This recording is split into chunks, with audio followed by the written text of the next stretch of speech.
my kidney transplant. That was over a year and a half ago now, maybe more like a year and 8 months, and I'm doing very well. I do go biking with my granddaughter. I can ride a bike by myself. We go for walks, and my wife has pointed out that I am practically back to normal. And then she laughed because she pointed out, did it take this to make you normal? just kidding, but that's a fact. But I do feel so good. It isn't funny. I can still play my guitar. I can still do just about it. I play golf. I don't walk. I should, but I play golf and I do a lot of things. So I'm feeling really well. I can eat almost right back to normal. There's just a couple of things the doctor has warned me to stay away from, so I do. And it has helped tremendously at this point. So getting a kidney is a little bit difficult because when your kidneys are dying, basically it's because, well, in my case, it was because of diabetes. I was diagnosed when I was 32, and it's just been consistently dragging me down, getting worse. And the problem with having diabetes is the fact that you don't know. You still feel well, you still feel okay. But the reality is it's working on your blood vessels, it's working on your eyes, it's working on your body basically. So it took, almost 30 years for it to kick in on me. So that's why my kidneys shut down. I did try to look after it, but I do understand that when you're young, it's hard to keep on top of the blood work, keep on top of keeping track of it. And you should do it. Do what the doctors tell you, because it helps big time. At this point, I still take care of my blood. I have what do they call that? The thing they put in your arm here, right? It's a sensor, and it gives me an immediate reading on what my blood is. And that works. So if you have diabetes, I would suggest you try to get one of those and stay on top of it, because there really is no need for this. So anyway, that's why I had to get a kidney. Now regarding the kidney, it took a while for the doctors to assess me to a level where they were convinced that my kidneys were in fact dying. And then once they had determined that, they said keep coming in. I had to come in more often for the assessment. And finally, I got to a point where I was getting pretty tired, and I just asked him outright. I said, what is the prognosis? Where is this going? What's the end? So he came right out and he just told me. He says, eventually, what will happen, you're going to come to a point when your blood sugars have destroyed your kidney so much that they're becoming very ineffectual. And what happens at that point is we're going to offer you to go on dialysis or just let it go natural. But the natural part, basically that just means you're going to end up the same way your kidney is. You're going to die. The kidneys die, you die, because you need them. It's as simple as that. So I made the quick decision. I wasn't ready to leave this planet. So I decided to go on dialysis. Now there are two types of dialysis that I'm aware of. One is with the blood. You have a needle, they stick it in you, and they basically have, like it kind of stays there as a, what the heck do they call that? Where they can just plug in at any given time and exchange your blood. And they do that 2 or 3 times a week, which requires you to go to the doctor or the office where they do this, and you have to sit there for 3-4 hours while your blood is exchanged. It's basically cleaned, because your kidneys are not doing that function anymore of cleaning your blood. So it basically cleans the blood out.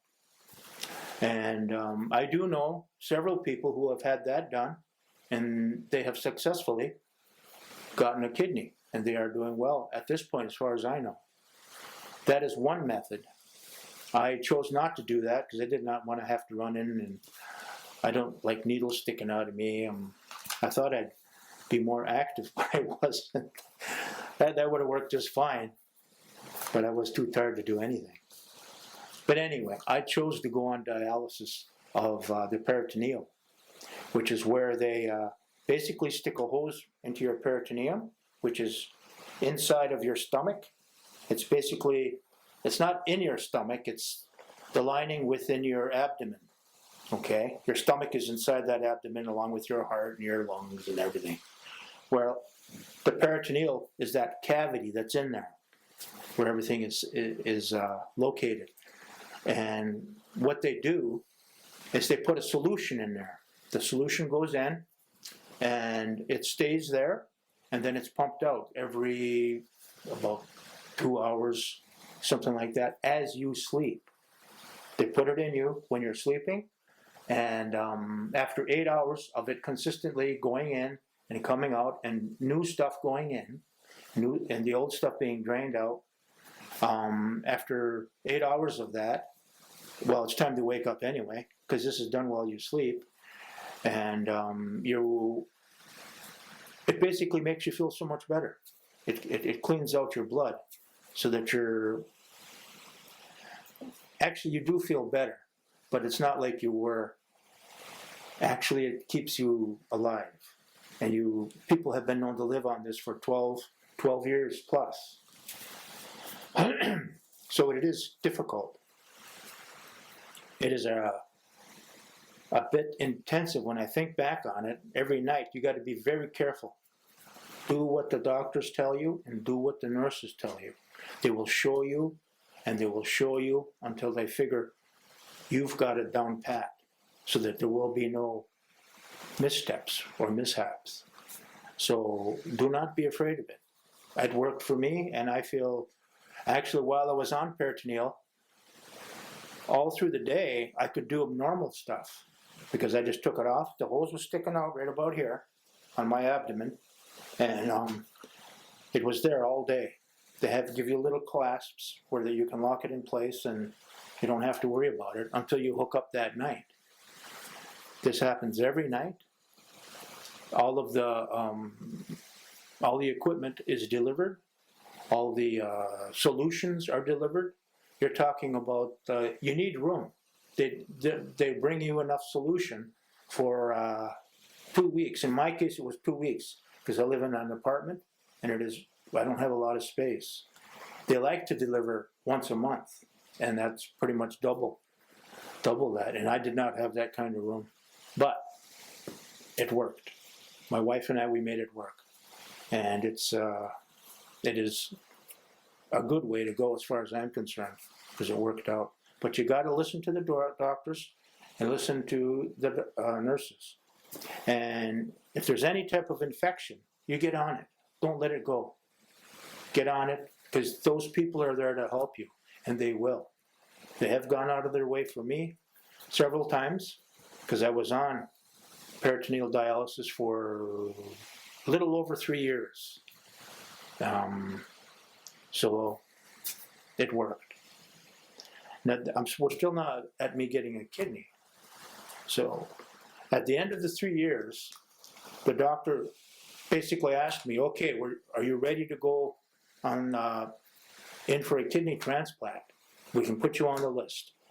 And I said, yes. He says, okay, you're on the list. And he sent me a letter, and he pointed out it might take up to 7 years to get a kidney. And I thought, oh, okay, whatever. At least I'm alive. I got time with my wife, my granddaughter, my boys, and the family, and everything was just great. So I decided, okay, we're ready. Fact is, he called me within about 2 months after I was on the list and asked me if I wanted a kidney. He says, get down here right away. And you have to drop everything you're doing and go. So I did. The first one was a no-show. Unfortunately, the donor that was donating the kidney, it did not work out. The kidney was it was damaged some way.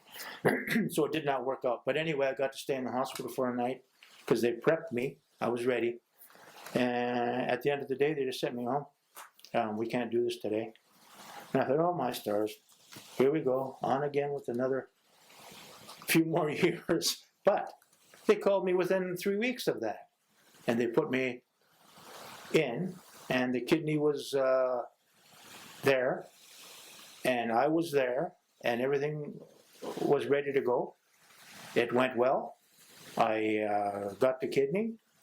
It's a major operation. They go in your abdomen and they put it basically between your hips.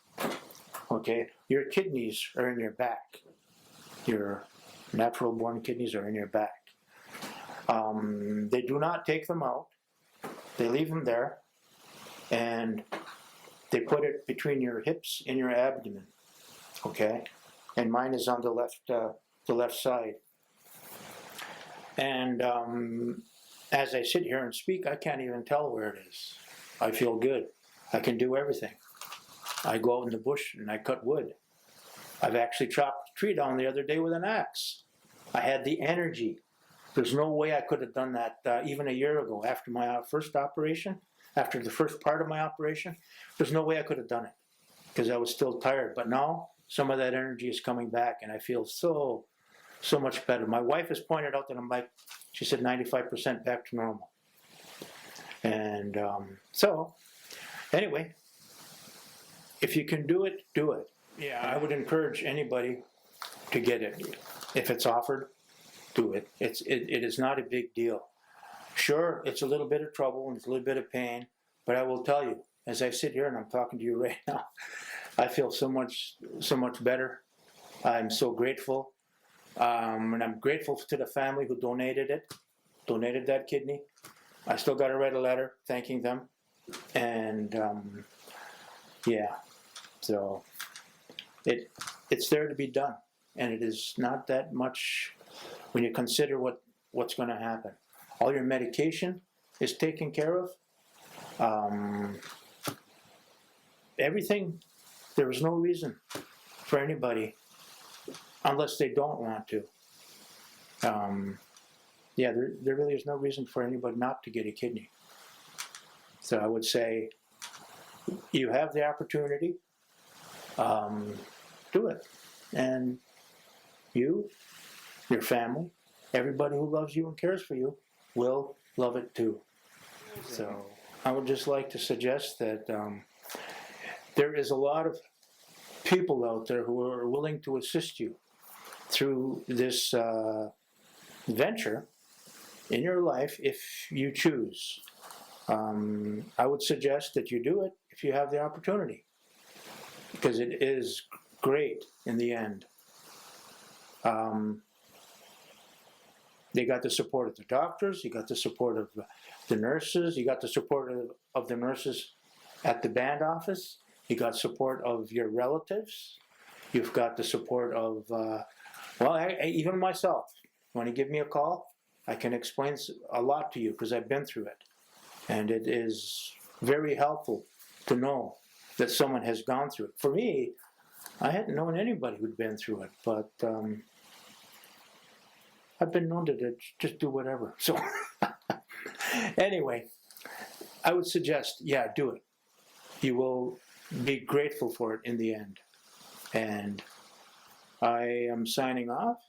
So I would like you to live your life well, and it can be done, living well. Okay, so goodbye, Nakiwa, and I'll talk to you later.